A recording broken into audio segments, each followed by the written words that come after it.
फिर से अब लगा दिया गया है बिहार में। और ये इसीलिए लगाया गया ताकि कोरोना के आंकड़े जो लगातार कम होती दिखाई दे रहे हैं वो अभी जारी रहे।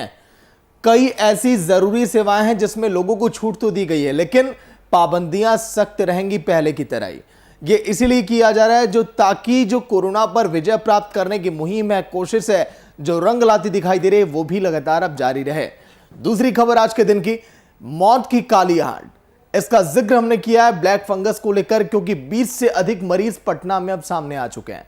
कई ऐसे मरीज हैं जिनका यह कहना कि इलाज वहां पर नहीं मिल पा रहा है।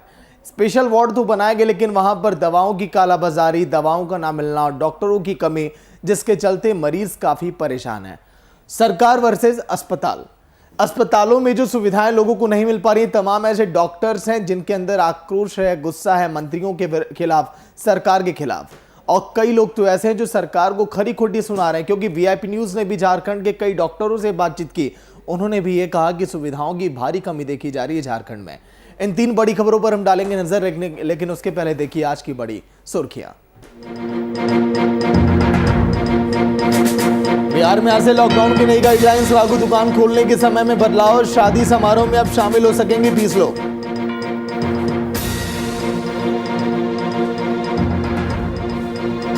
बिहार में बढ़ने लगे ब्लैक फंगस के मरीज। अब तक बिहार में ब्लैक फंगस के कुल 20 मरीज। पटना एम्स में बनाए गए स्पेशल वार्ड।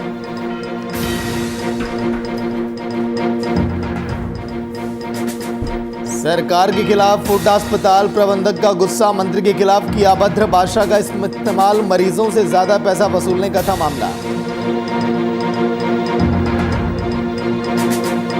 बिहार में महागठबंधन के नेताओं ने की बैठक, हम प्रवक्ता का तेजस्वी यादव को सलाह, महामारी के समय में सरकार का साथ दें तेजस्वी। तो चलिए शुरुआत करेंगे पहली खबर के साथ। आज के दिन से अब नई गाइडलाइंस, अब क्योंकि बिहार में लॉकडाउन को 25 मई तक का बढ़ा दिया गया। 16 मई यानी कि आज से लॉकडाउन की नई गाइडलाइंस अब जारी की गई, जिसमें कई नियमों में भी बदलाव किए गए। अब शादी समारोह में सिर्फ 20 लोग ही शामिल हो सकेंगे। शादी में बैंड बाजा की इजाजत नहीं होगी। सभी तरह के सामाजिक, राजनीतिक, मनोरंजन, खेलकूद और धार्मिक आयोजनों पर भी पहले की तरह प्रतिबंध भी लागू रहेगा। इसके साथ ही दुकानों को खोलने के समय में भी बदलाव अब किया गया है। लॉकडाउन की तारीख अब आगे बढ़ चुकी है, लेकिन पाबंदियां अभी भी बरकरार हैं, क्योंकि रेस्टोरेंट, होटल, ढाबे, होम डिलीवरी यहां पर केवल टेक होम के लिए खुलेंगे। फल, सब्जी और किराना की दुकानें खुलेंगी। शहरों में सुबह 6 से 10, ग्रामीण इलाकों में 8 से 12। शादी में बिना डीजे बारात के 20 लोग शामिल होंगे। अंतिम संस्कार और श्राद्ध में भी 20 लोगों को ही अनुमति है। जरूरी सेवाओं को छूट, सभी सरकारी और निजी ऑफिस भी बंद रहेंगे। तो चलिए, शादी में बैंड बाजा की इजाजत नहीं होगी। बिहार में अब सख्ती और भी बढ़ गई है। सार्वजनिक जगहों पर बेवजह आवाजाही पर भी अब रोक है। सार्वजनिक जगहों पर अब बेवजह आप मत जाइए, क्योंकि अब प्रशासन का डंडा अब चलेगा। ग्रामीण इलाकों में दुकानें दिन में 12 बजे तक खुलेंगी।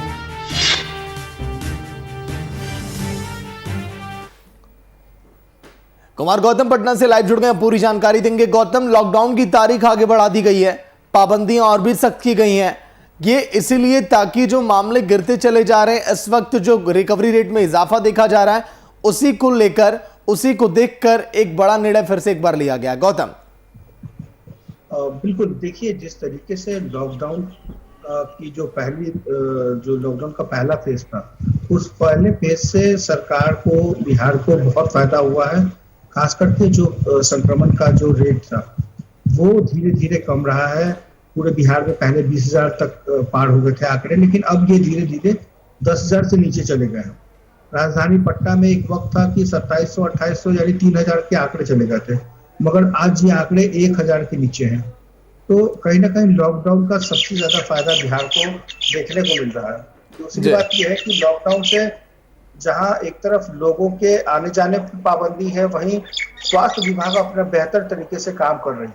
ये दो चीजें हैं, इसलिए कि पहले एक मरीज के पीछे 4-5 अटेंडेंट होते थे, उनको देखने जा रहे हैं तो उनको लाने जा रहे हैं, ऑक्सीजन की दवाई, ऑक्सीजन के लिए जा रहे हैं तो दवाई की कालाबाजारी, ये बहुत सारी चीजें थी जो सड़कों पर जब यातायात सुगम था, लॉकडाउन नहीं था, तो ये चीजें देखने को मिल रही थी।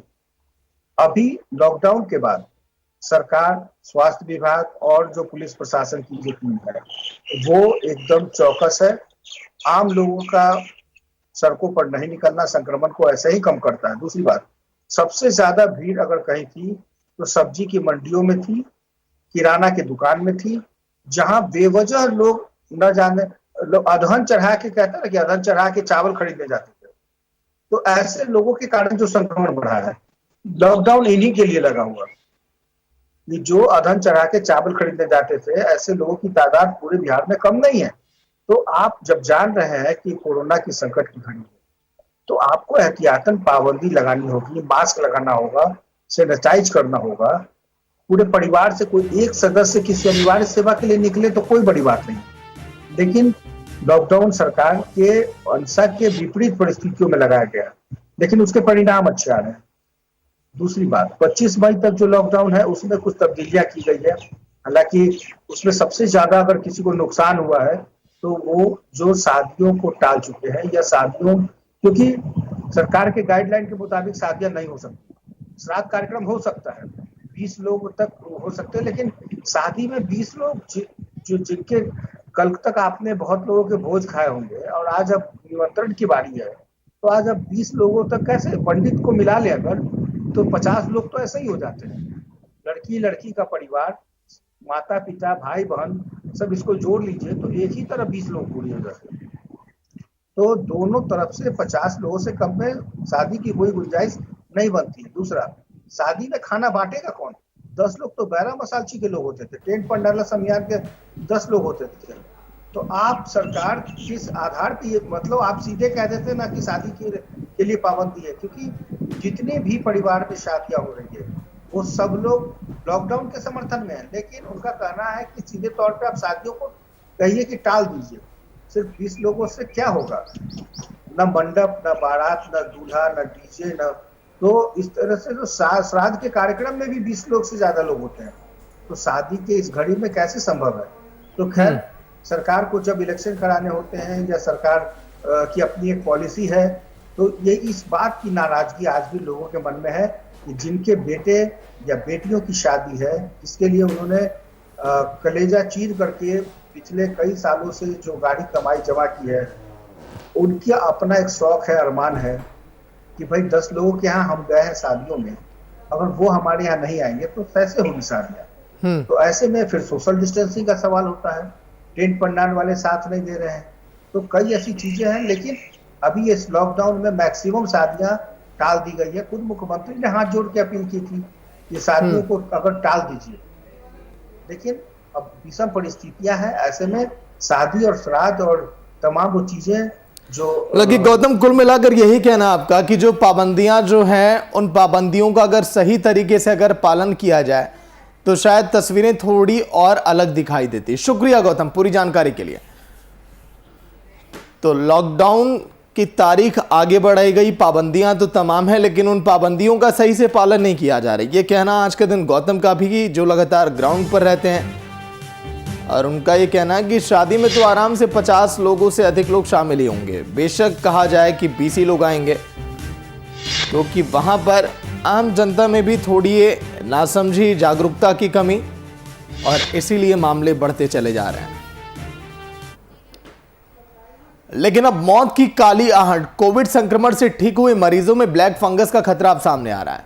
देश के कई राज्यों के साथ ही साथ अब बिहार में भी इसके मामले सामने आने लगे हैं। शनिवार की शाम तक आंकड़ों के मुताबिक बिहार में 20 से अधिक मामले सामने आ चुके हैं। वहीं मरीजों की अचानक बढ़ोतरी को देखते हुए एम्स में सोमवार से 20 बेड का ब्लैक फंगस वार्ड खोलने की तैयारी भी अब की जा रही है। लेकिन कोरोना भी गया भी नहीं है कि ब्लैक फंगस आ गया बिहार में, और अब जब मामले सामने आ रहे हैं तो लोग अब डरे हुए हैं, सहमे हुए हैं कि एक ऐसी कौन सी नई बीमारी ने दस्तक दे दी जो फिर से अब लोगों का जीना मुश्किल कर रही है।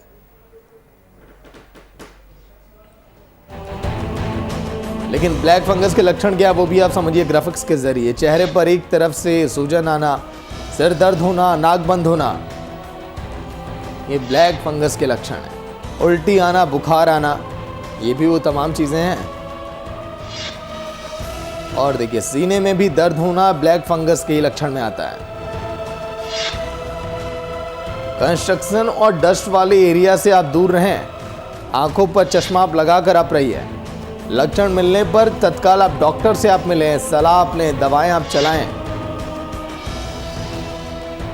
ऐसा इसीलिए कहा जा रहा है। कई लोगों से ये भी कहा जा रहा है कि एग्रीकल्चर यानी कि आप खेतों में आप मत जाइए इस दौरान। अगर आप पेड़ पत्तियों पौधों को आप छू रहे हैं जिनमें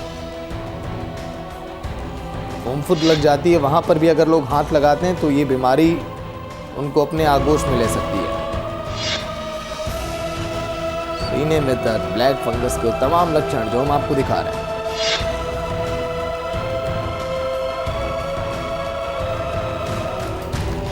लेकिन जो मामले लगातार सामने आ रहे हैं वाकई में चिंताजनक, क्योंकि 20 से अधिक मरीज अगर मिले हैं अभी पटना के अंदर, तो फिर अब कोरोना से ठीक होने के बाद भी लोगों पर मनोवैज्ञानिक प्रभाव अब पड़ेगा। मानसिक लोग परेशान होंगे कि आखिर मैं रिकवर तो कर लिया खुद को, कहीं ये बीमारी मुझे अपनी चपेट में ना ले ले। हालांकि अभी तक उतने केसेस नहीं आ रहे हैं, लेकिन अगर मामले बढ़ने लगे इस तरह के तो फिर एक तरफ कोरोना की मार और एक तरफ जिस तरह से ब्लैक फंगस की मार।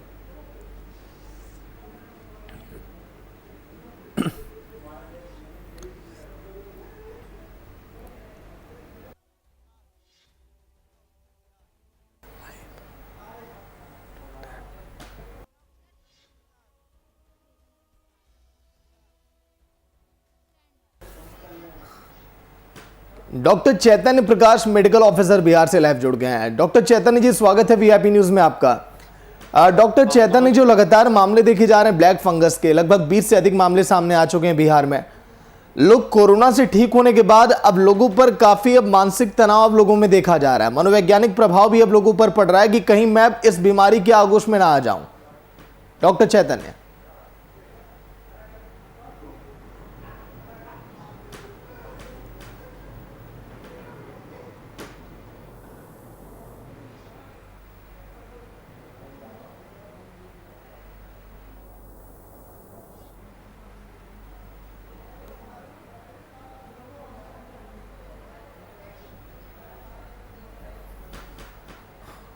तो फिर से जुड़ने की कोशिश करेंगे डॉक्टर चैतन्य से। जिस तरह से कोरोना गया नहीं और ब्लैक फंगस और की काली मौत बनकर लोगों पर टूट पड़ी है, कई जगहों पर लोगों की मौतें भी हो रही हैं।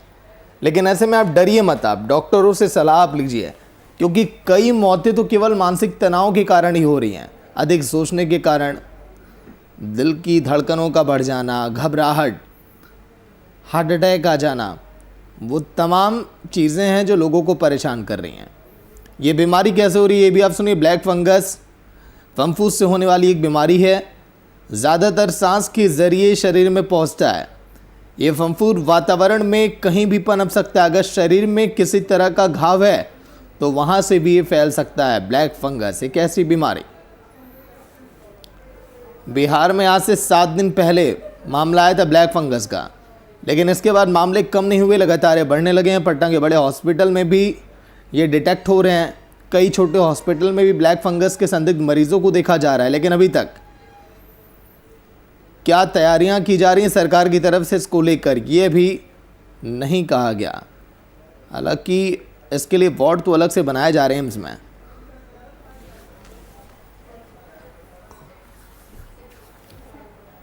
डॉक्टर चैतन्य प्रकाश मेडिकल ऑफिसर एक बार फिर से लाइव में जुड़ गए। डॉक्टर चैतन्य, स्वागत है आपका वीआईपी न्यूज में। डॉक्टर चैतन्य, ब्लैक फंगस एक ऐसी बीमारी जो 7 दिन पहले पहला मामला आया था बिहार के अंदर, लेकिन ये आंकड़े कम नहीं हो रहे, लगातार बढ़ते चले जा रहे हैं। मानसिक तनाव लोगों के जहन में देखा जा रहा है। लेकिन एक सुझाव, एक सलाह लोगों को क्या दी जाए कि लोग डरे नहीं, लोग तुरंत डॉक्टरों की सलाह लें, क्या करना चाहिए डॉक्टर चैतन्य? जी, गुड आफ्टरनून सबको।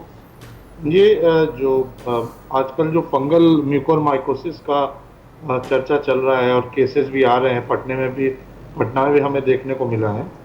इनमें सबसे बड़ी बात ये है कि जनरली ये देखा जा रहा है कि जो कोविड नेगेटिव हो जा रहे हैं उनमें भी देखा जा रहा है। होता क्या है कि जब कोविड की ट्रीटमेंट चलती है तो उस दौरान जो है बहुत सारे स्टेरॉइड्स भी चलते हैं, एंटीबायोटिक्स भी चलते हैं। और होता क्या है कि जो खासकर जिनका पहले से इम्यूनिटी कमज़ोर हो, जैसे मान लीजिए वो डायबिटिक हैं, तो उस केस में क्या होता है कि इन दवाओं से, स्टेरॉइड से होता यह है कि इम्यूनिटी और ज़्यादा वीक हो जाता है। और उस केस में इस फंगस को मौका मिल जाता है और भी ज़्यादा ग्रो करने का। ये फंगस इन्वायरमेंट में हर जगह है, ये हवा में भी है और मिट्टी में भी है। ज़्यादातर ये मिट्टी में ही पाया जाता है और हम इसके स्पोर्स को लगातार हम लोग जनरली भी हमारे मुंह में आता है, और चूंकि हमारी इम्यूनिटी अच्छी होती है इसलिए कुछ नहीं होता है हमें। लेकिन जिनकी इम्यूनिटी कमज़ोर है उनके नाक और मुंह के थ्रू ये घुस जाता है और साइनस में और लंग्स में इन्फेक्ट करता है और वहाँ ग्रो करता है ये। तो उस केस में हमें ये चाहिए कि जो बेसिक है कि ड्यूरिंग एक हमने कुछ गाइडलाइंस बनाया है, उसमें सबसे पहले तो हम सिम्टम जान लें। सिम्टम्स आते हैं कि या तो एक साइड चेहरे में स्वेटिंग हो जाएगी, या ब्लड विजन होने लगेगा, डबल विजन होने लगेगा, हेडेक होगा, नेजल और साइनस कंजेशन भी हो सकता है, और सबसे बड़ी बात है कि हो सकता है कभी कभी ब्लैक लीजन दिखता है हमें नेजल ब्रिज पे या फिर upper side of inside of mouth में। तो उस और वो बढ़ते ही जाता है धीरे धीरे। अगर लंग्स ज्यादा इन्फेक्टेड है तो फिर फीवर भी दिखेगा, कफ भी रहेगा, चेस्ट पेन रहेगा, शॉर्टनेस ऑफ ब्रेथ भी रहेगा। तो इन सब केस में हमें शक होता है कि लेकिन डॉक्टर चैतन्य, लोग ये सोच रहे हैं कि क्या ब्लैक फंगस होने के बाद हमारा इलाज बड़े आसानी से हो पाएगा, क्योंकि तमाम डॉक्टर्स ये कह रहे हैं कि इसमें इंजेक्शन बड़ी कारगर है, टैबलेट की अपेक्षा इंजेक्शन बहुत अधिक असरदार है इस बीमारी में। क्या लोग बड़े आसानी से ब्लैक फंगस से लोग रिकवर करेंगे, और इसके मेन लक्षण क्या है, ये कहां से लोगों में फैल रहा है, कैसे लोग इससे बचें? देखिए, जनरली जैसे मैंने बताया कि ये सॉइल में भी मिलता है, एयर में भी मिलता है, और जो कोविड पेशेंट नेगेटिव भी हो गए तो सॉइल के कारण भी उन्हें हो सकता है, मान लीजिए जमीन के थ्रू, चूंकि उनकी इम्यूनिटी वीक है, तो जब भी स्पोर फंगस के उनके मुंह के थ्रू अंदर जाएंगे तो वो बढ़ेंगे, वो इन्फेक्ट करेंगे। कभी कभी जनरली ये भी हमें देखा गया है कि जो ऑक्सीजन थेरेपी चलता है, तो जो हम लोग ह्यूमिडिफायर यूज करते हैं, ह्यूमिडिफायर के थ्रू भी फंगस जो है वो अंदर आ रहा है, क्योंकि मे बी जो स्टेराइल वाटर क्लीन नहीं हो जो यूज करते हैं हम लोग ह्यूमिडिफायर में, उसके कारण भी ये फंगस आता है during treatment, during Covid treatment जब हम ऑक्सीजनेशन करते हैं। तो ये देखा जाता है, ये सब चीज देखा जाता है। और प्लस ये है कि हमें जो बेसिक गाइडलाइंस हमने अपनाई है वो ये है कि हमें ब्लड शुगर कंट्रोल करना है कोविड के दौरान, चाहे स्टेरॉइड के हेल्प, चाहे स्टेरॉइड चल रहा हो या स्टेरॉइड नहीं चल रहा हो, दोनों केसेस में हमें कंट्रोल करना है ब्लड शुगर। दूसरा कि अगर हम स्टेरॉइड यूज करना भी पड़ रहा है तो उसे हमें जुडिशियसली यूज करना है, उसका करेक्ट डोज देना है, करेक्ट ड्यूरेशन पे देना है। और तीसरा चीज है कि अगर एंटी फंगल भी हम लोग यूज कर रहे हैं तो वो भी बहुत ज्यादा यूज नहीं करना, उसको भी जुडिशियली यूज करना है, ताकि इम्यूनिटी हमारा वीक नहीं पड़े, ताकि इस फंगस को मौका नहीं मिले। और मेन चीज ये है कि हमें जब भी ह्यूमिडिफायर में ऑक्सीजन थेरेपी के दौरान ह्यूमिडिफायर जो हम यूज करते हैं उसको हमेशा क्लीन स्टेराइल वाटर यूज करें तो ज्यादा अच्छा है, या डिस्टिल्ड वाटर यूज करें तो ज्यादा अच्छा है। तो पूरा भर के नहीं रखे ऑक्सीजन वाले टैंक को, पानी वाले को, ह्यूमिडिफायर को, उसको भी 10 मीटर बिलो ही रखे हम लोग। चलिए, ये बेसिक है। और मिट्टी में न जाए, गंदे में न जाए, हाथ मास्क पहन। बिल्कुल डॉक्टर चैतन्य, तमाम सावधानियां जो आपने बताया लोगों को, जिसका आपने जिक्र किया, लोगों को बरतनी चाहिए और लोगों को घबराना नहीं। यहाँ पर ब्लैक फंगस है जिस तरह से डॉक्टर चैतन्य ने बताया, बहुत बहुत शुक्रिया डॉक्टर चैतन्य बातचीत के लिए वीआईपी न्यूज में। तो ब्लैक फंगस से कैसे बचें, ये एक्सपर्ट की राय भी आप सुन रहे हैं, डॉक्टरों से भी आपने जाना। लेकिन झारखंड सरकार में आए दिन किसी न किसी कारणवश सरकार के खिलाफ डॉक्टरों का गुस्सा फूटता हुआ दिखाई दे रहा है। इसी बीच एक बार फिर से स्वास्थ्य मंत्री बन्ना गुप्ता पर सरायकेला के आदित्यपुर में निजी अस्पताल के प्रबंधक का गुस्सा फूट पड़ा। दरअसल 111 लाइफ सेव अस्पताल में बीते दिन मरीजों से ज्यादा पैसा वसूले जाने की शिकायत पर जिले के सिविल सर्जन के द्वारा पैकेज रेट की जांच पड़ताल के लिए टीम को भेजा गया। विभाग की इस कार्रवाई के बाद स्वास्थ्य मंत्री बन्ना गुप्ता के खिलाफ हॉस्पिटल के प्रबंधक का गुस्सा फूट पड़ा। संचालक ने न सिर्फ मंत्री के खिलाफ अभद्र भाषा का इस्तेमाल किया, बल्कि मंत्री और अधिकारियों को दौड़ा दौड़ाकर मारने की बात तक कह डाली। 12 बजे मुझे सूचना मिली कि सिविल सर्जन कार्यालय सरायकेला से एक कमेटी जांच के लिए आई है। जांच समिति से मैंने पूछा उद्देश्य क्या है। उन्होंने कहा कि स्वास्थ्य मंत्री माननीय विधायक श्री बन्ना गुप्ता जी ने उन्हें जांच का आदेश दिया है। जांच का मुख्य बिंदु है पैकेज रेट। मैंने जांच कमेटी जो प्रभारी सिविल सर्जन है उनसे पैकेज रेट और उसके डिटेल के बारे में जानकारी मांगी। मैंने उनसे पूछा कि इस पैकेज रेट में किस प्रोटोकॉल के आधार पर रेट तय किया गया है, किस दवाई के आधार पर तय किया गया है, किस सामान पर तय किया गया और कितना ऑक्सीजन लेवल पर तय किया गया। आज लगभग 12 बजे मुझे सूचना मिली कि कार्यालय तो सरकार के खिलाफ जिस तरह से अस्पताल के प्रबंधकों का गुस्सा साफ तौर पर यह दिखाई दे रहा है, इसकी मुख्य वजह, मेन वजह ये दिखाई दे रही है कि इस वक्त मौजूदा दौर में जो अस्पतालों में हाल है उससे संतुष्ट ना तो डॉक्टर्स हैं ना तो आम जनता। जांच पड़ताल के लिए टीम भी भेज दी गई है, लेकिन स्वास्थ्य मंत्री बन्ना गुप्ता पर अगर इस तरह से आक्रोशित अगर दिखाई देंगे अस्पतालों के प्रबंधक, डॉक्टर्स, तो फिर तो सवाल बनता है कि क्या वाकई में वो तमाम सुविधाएं जिसका जिक्र किया जा रहा है कैमरे के सामने आकर सरकार की तरफ से, मंत्रियों की तरफ से, क्या वो धरातल पर कुछ भी नहीं है।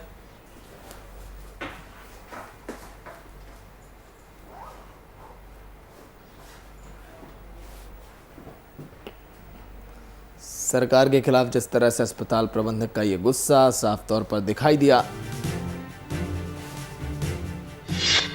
स्वास्थ्य मंत्री बन्ना गुप्ता को केवल अभद्र भाषा ही नहीं बोली, इस प्रबंधक ने यह तक कह दिया कि दौड़ा दौड़ा कर पीटा जाएगा इन्हें। पैकेज रेट की जांच पड़ताल के लिए टीम भेजी गई है। सरकार के खिलाफ अस्पताल प्रबंधक का गुस्सा साफ तौर पर आपने देखा और सुना भी, क्या कुछ कहा अस्पताल प्रबंधक ने। लेकिन मरीजों से ज़्यादा पैसा वसूलने की शिकायत और कार्रवाई भी लगातार जारी है। लेकिन आखिर ये सब हो किसके संरक्षण में रहा है, क्योंकि दवाएं भी काफ़ी महंगी मिल रही हैं मरीजों को। कई ऐसे गरीब मरीज हैं जिनके परिवार के सदस्य अगर इस मौत की आगोश में अगर समा गए तो उसके पीछे महंगी दवाइयाँ, इंजेक्शन, ये तमाम चीज़ें भी बड़ी वजह बनी हैं।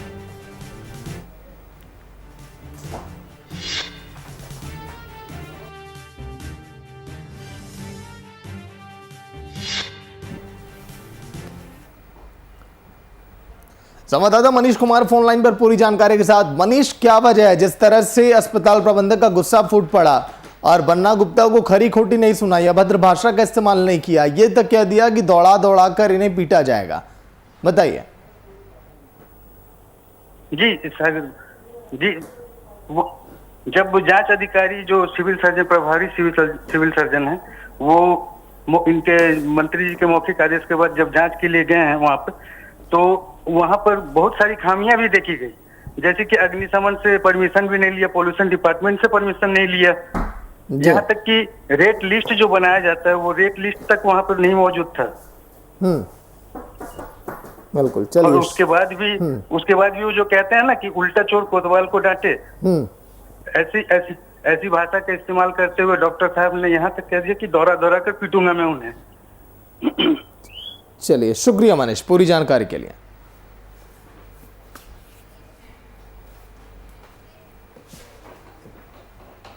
तो चलिए जल्दी से आज का दिन, जिन लोगों ने अपना टीवी सेट देर से ऑन किया हो, आज के दिन की 3 बड़ी खबरें जो सुर्खियों में। सबसे पहली खबर, युद्ध कोरोना के विरुद्ध, क्योंकि लॉकडाउन की तारीख आगे बढ़ा दी गई, पाबंदियां और भी अब सख्त हैं।